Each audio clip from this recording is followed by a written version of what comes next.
आज का हमारा टॉपिक रहेगा प्रकाश का परावर्तन और अपवर्तन। प्रकाश का परावर्तन और अपवर्तन। अब प्रकाश का परावर्तन और अपवर्तन चैप्टर का जो नाम है, ठीक है, फिजिक्स में पहला ही चैप्टर है। तो प्रकाश और परावर्तन और अपवर्तन, ये है प्रकाश का परावर्तन तथा अपवर्तन। प्रकाश का परावर्तन तथा अपवर्तन, ठीक है, ये है चैप्टर। ठीक है, अब देखो प्रकाश परावर्तन तथा अपवर्तन ये क्या है। पहले तो प्रकाश का ये मतलब चैप्टर का नाम यही क्यों रखा गया है। अब इसके अंतर्गत देखो प्रकाश और परावर्तन तथा अपवर्तन, यही तीन चीज का वर्णन किया गया है इसमें। ठीक है, अब मैं क्वेश्चन आज बताऊंगा, ठीक है, ये तुम्हारे इस चैप्टर से संबंधित ही होंगे। और हाई स्कूल में अगर इस चैप्टर से आएगा भी तो जो क्वेश्चन मैं बता रहा हूँ केवल वही उन्हीं क्वेश्चनों को आप याद कर लें, इससे ज्यादा कोई एक्स्ट्रा याद ना करें। ठीक है, फिर जो अगला चैप्टर है वो नेक्स्ट टॉपिक में आएगा। ठीक है, तो देखो पहला आता है प्रकाश। ठीक है, चैप्टर से लेते हैं प्रकाश। अब प्रकाश क्या है। प्रकाश एक प्रकार की ऊर्जा है। प्रकाश एक प्रकार की ऊर्जा है जिसके माध्यम से हम वस्तुओं को क्या करते हैं, देख पाते हैं। ठीक है, यह साधारण सी भाषा में और कह सकते हैं प्रकाश एक प्रकार की ऊर्जा है जो हमारे दृष्टि ज्ञान को, प्रकाश एक प्रकार की ऊर्जा है जो हमारे दृष्टि ज्ञान को क्या करता है, जागृत करता है। माने दृष्टि का मतलब होता है देखने की क्षमता को जगाता है किसी चीज को। सपोज दैट आप अंधेरे कमरे में खड़े हैं, ठीक है, लाइट जलाने के बाद ही आपको कोई वस्तु दिखाई देगी। ठीक है, वैसे तो दिखाई नहीं देगी। तो समझ में आ गया प्रकाश। अब प्रकाश के कई स्रोत हैं, कुछ मानव निर्मित हैं और कुछ प्राकृतिक हैं। प्राकृतिक स्रोत जैसे सूर्य, ठीक है, सूर्य से भी हमें प्रकाश मिलता है। और क्या तारे, चंद्रमा का अपना कोई क्या प्रकाश नहीं है। ठीक है, अब आता है प्रकाश का परावर्तन तथा अपवर्तन। ठीक है, अब परावर्तन क्या होता है और परावर्तन के नियम भी आते हैं। ठीक है, जैसा कि हम चित्र के माध्यम से देखेंगे। ठीक है,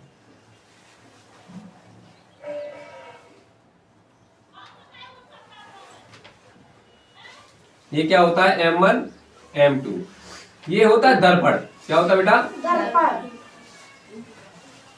ये दर्पण होता है। ठीक है, दर्पण वह होता है चिकना तथा पॉलिशदार होगा जिससे प्रकाश का परावर्तन माने रिफ्लेक्शन हो जाएगा। ठीक है, तो अब जो किरण आती है उसे क्या बोलते हैं, आपतित किरण। ठीक है, और जो किरण टकरा कर लौटती है, ये देखो एक चिकना तल है।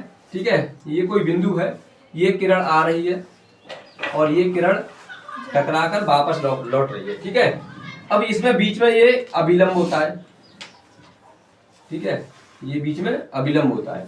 ठीक है, जो किरण आती है उसे आपतित किरण बोलते हैं, माने आने वाली। और जो दर्पण से परावर्तन के पश्चात लौटती है, उसी मार्ग में वापस लौट जाती है, उसको क्या बोलते हैं, परावर्तित किरण। और ये अभिलंब होता है। ठीक है, ये जो होता है, ये देखो आपतित किरण,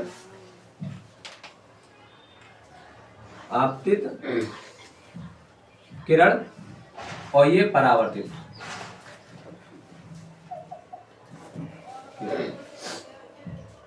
ठीक है, ये अभिलंब होता है।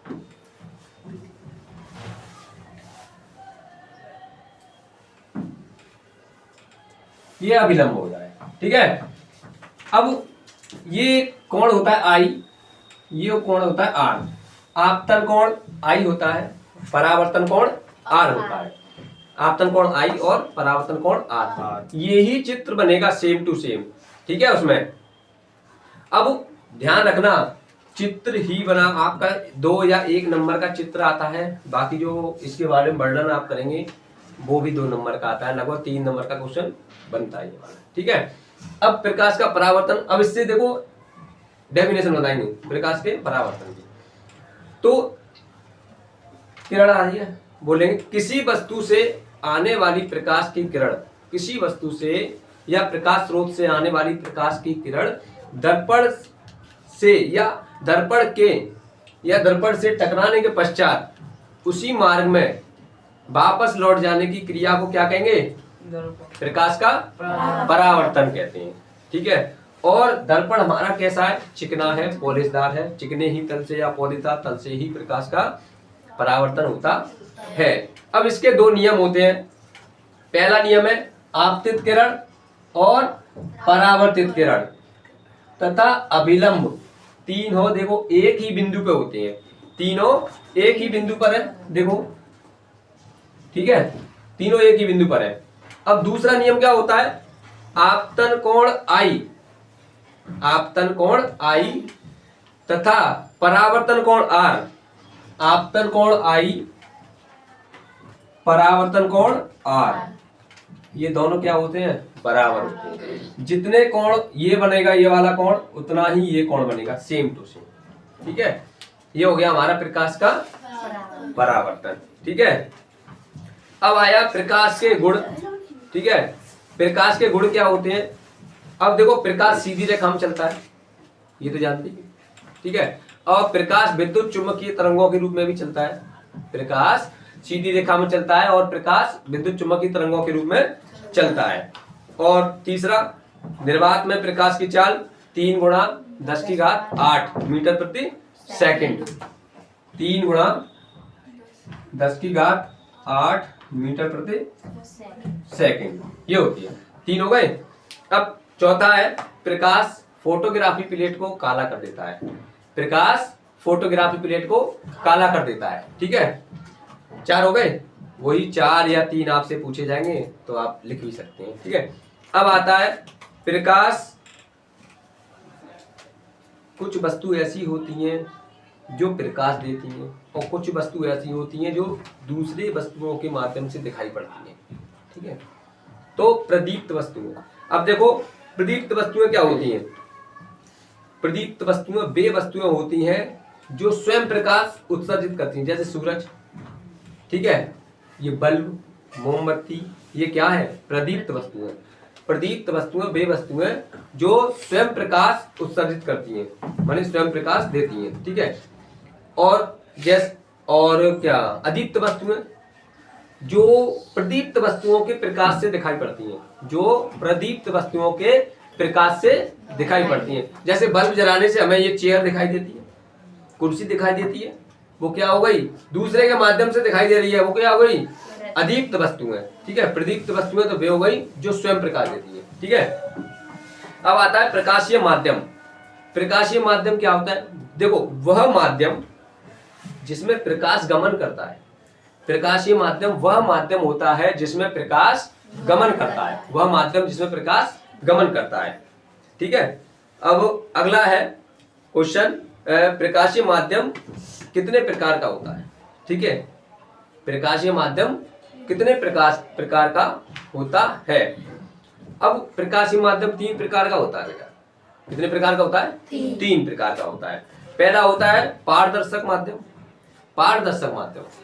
दूसरा होता है पारभाषक। देखो इसको, पहला होता है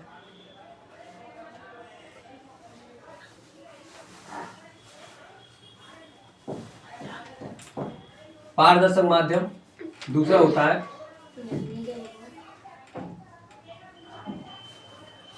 पारभाषक माध्यम, तीसरा होता है अपारदर्शक। अपारदर्शक माध्यम। अब पारदर्शक माध्यम क्या होता है? पारदर्शक माध्यम वह माध्यम होता है, पारदर्शक माध्यम वह माध्यम होता है जिसमें प्रकाश पूर्ण रूप से बाहर निकल जाता है। वह माध्यम जिसमें प्रकाश पूर्ण रूप से बाहर निकल जाता है। ठीक है, पारदर्शक माध्यम कहलाता है। जैसे हवा, कांच, पानी। ठीक है, इनमें कांच पूर्ण रूप से बाहर निकल जाता है। अब पारभाषक, पारभाषक क्या होता है? जिसमें प्रकाश आंशिक रूप से बाहर निकलता है। आंशिक माने थोड़ा। ठीक है, जैसे तेल लगा हुआ कागज होता है, उसे हम सूर्य की तरफ तने तो थोड़ा थोड़ा प्रकाश निकलेगा, उसमें से ज्यादा नहीं निकलेगा, थोड़ा थोड़ा निकलेगा। तो पारभाषक माध्यम क्या होता है? वे माध्यम जिसमें प्रकाश आंशिक रूप से पार होता है, ठीक है, पारभाषक माध्यम कहलाते हैं। अगला है अपारदर्शक माध्यम, ठीक है, अगला हमारा है अपारदर्शक माध्यम। अपारदर्शक माध्यम क्या होता है? अपारदर्शक माध्यम वह माध्यम होता है जिसमें प्रकाश बिल्कुल नहीं निकल पाता, वह माध्यम जिसमें प्रकाश बिल्कुल पार नहीं निकल पाता, ठीक है। जैसे लकड़ी, आप लकड़ी को सूर्य की रोशनी में रख दें तो उसके पीछे छाया बनेगी, ना कि प्रकाश निकलेगा, ठीक है। कोई मेज रख दें या किसी गेट के पीछे, कभी प्रकाश पार हुआ है? अगर जगह प्रकाश को रास्ता मिलेगा तो पार हो जाएगा, अन्यथा नहीं होगा। तो वो अपारदर्शक माध्यम होता है जिसमें प्रकाश पार नहीं निकल पाता है। अगला है प्रकाश किरण, माने प्रकाश किरण किसे कहते हैं, ठीक है। अब प्रकाश किरण के बारे में जरूरी है, ठीक है। अब देखो किसी समान माध्यम में, समान माध्यम जैसे अगर हवा है तो हवा रहनी चाहिए, ठीक है, और पानी है तो पानी रहना चाहिए, माने समान माध्यम होना चाहिए, ठीक है। तो किसी समान माध्यम से एक बिंदु से दूसरे बिंदु तक, एक बिंदु से दूसरे बिंदु तक प्रकाश किरण ऋजुरेखीय, किसी समान माध्यम में एक बिंदु से दूसरे बिंदु तक प्रकाश ऋजुरेखीय, ऋजुरेखीय मार्ग से, ऋजुरेखीय मार्ग माने सीधा मार्ग, ये तो पता है प्रकाश सीधी रेखा में चलता है, ऋजुरेखीय मार्ग सीधे मार्ग में जब होकर जाता है तो वहां पर क्या होता है? प्रकाश किरण होती है, ठीक है। पहचान भी लोग, जैसे अगर सपोज किसी जंगले से अगर प्रकाश भीतर आ रहा है तो आप दूर से देखना तो आपको लाइन सी दिखाई देगी और धूल के कण उड़ते हुए दिखाई देंगे उसमें, ठीक है। अब है प्रकाश किरण पुंज। प्रकाश किरण पुंज क्या होता है? अब देखो प्रकाश किरण पुंज क्या होता है? अब ये भी 3 प्रकार का होता है। कितने प्रकार का होता है बेटा? 3 प्रकार का होता है, ठीक है। अब देखो 3 प्रकार का ये होता है। तो पहला होता है अभिसारी,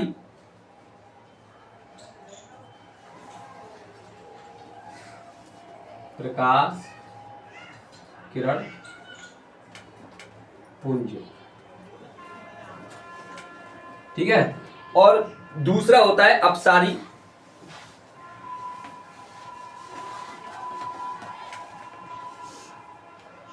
अपसारी प्रकाश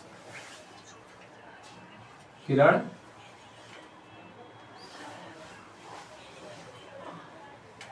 पुंज, ठीक है। और तीसरा क्या होता है? समांतर प्रकाश किरण पुंज, समांतर प्रकाश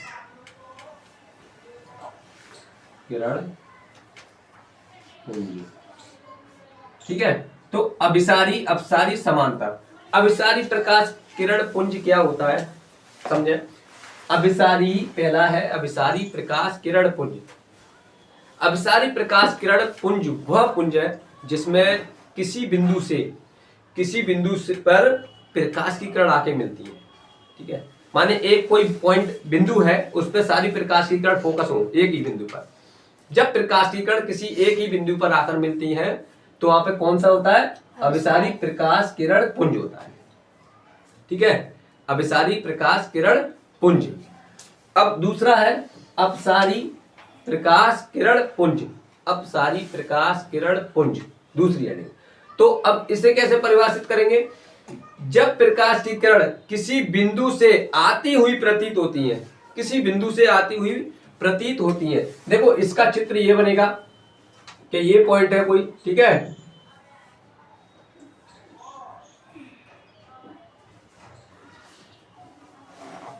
ठीक है, ये हो गया इसका ये वाला, ठीक है। और इसका ये होगा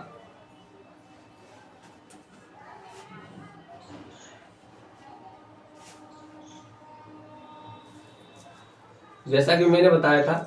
देखो किसी बिंदु से जब प्रकाश किरण निकलती है तो वहां पे कौन सा होता है? अपसारी, ठीक है। अपसारी प्रकाश किरण पुंज होता है। और किसी बिंदु पर जाकर प्रकाश की किरण मिलती है तो वहां पर अभिसारी होता है। अब समांतर प्रकाश किरण पुंज तीसरी है। समांतर का मतलब हो गया कभी एक दूसरे को नहीं काटते। समांतर प्रकाश किरण पुंज वह प्रकाश किरण पुंज जो जिसमें किरणें एक दूसरे को नहीं काटती, यानी एक दूसरे के समांतर होती हैं। ठीक है, एक दूसरे की क्या होती है, समांतर होती हैं। ठीक है, अब अगला है अवतल दर्पण, उत्तल दर्पण। ये क्या होता है? ठीक है, अवतल दर्पण उत्तल दर्पण क्या होता है? ठीक है, अब देखो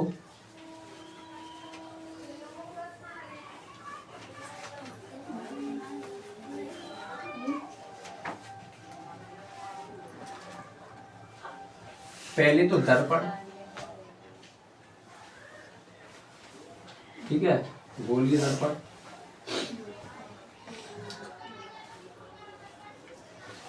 ठीक है, फिर उत्तल दर्पण और अवतल दर्पण।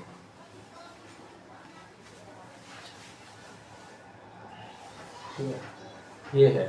अब इनको कैसे परिभाषित करेंगे? देखो दर्पण मैंने बताया था आपको, चिकना तल होता है दर्पण। ठीक है, जैसे हम आईना देखते हैं तो उसके पीछे पॉलिश होती है तभी तो देख पाते हैं, अगर पॉलिश को हटा दिया जाए तो उसको नहीं देख पाएंगे। ठीक है, माने दर्पण क्या होता है, कोई इसका एक तल कैसा होता है, चिकना होता है, पॉलिशदार होता है, वो दर्पण कहलाता है। ठीक है, अब गोली दर्पण, गोली दर्पण एक खोखली गोले से काट के बनाया जाता है। गोलीय दर्पण एक खोखले गोले से काट कर बनाया जाता है, तो इसकी परिभाषा बोल सकते हैं, गोलीय दर्पण खोखले गोले के कटे हुए एक भाग को, खोखले गोले के, या ऐसे बोल सकते हो कांच के एक खोखले गोले के कटे हुए एक भाग को, कांच के खोखले गोले के कटे हुए एक भाग को गोलीय दर्पण कहते हैं। अब आता है उत्तल दर्पण। क्या होता है? वह उत्तल दर्पण वह दर्पण होता है, ये हो गई। अब देखो उत्तल दर्पण, उत्तल दर्पण वह दर्पण होता है जो बीच में मोटा, किनारों पे पतला होता है। उत्तल दर्पण वह दर्पण होता है जो बीच में मोटा, किनारों पे पतला होता है। जैसे ऐसे होता है, देखो ये कौन सा हो गया? उत्तल दर्पण। ठीक है, ये उत्तल दर्पण हो गया। अब उत्तल दर्पण को एक तरीके से और पहचान सकते हैं। ठीक है, इसमें बाहरी तल से प्रकाश का क्या होगा?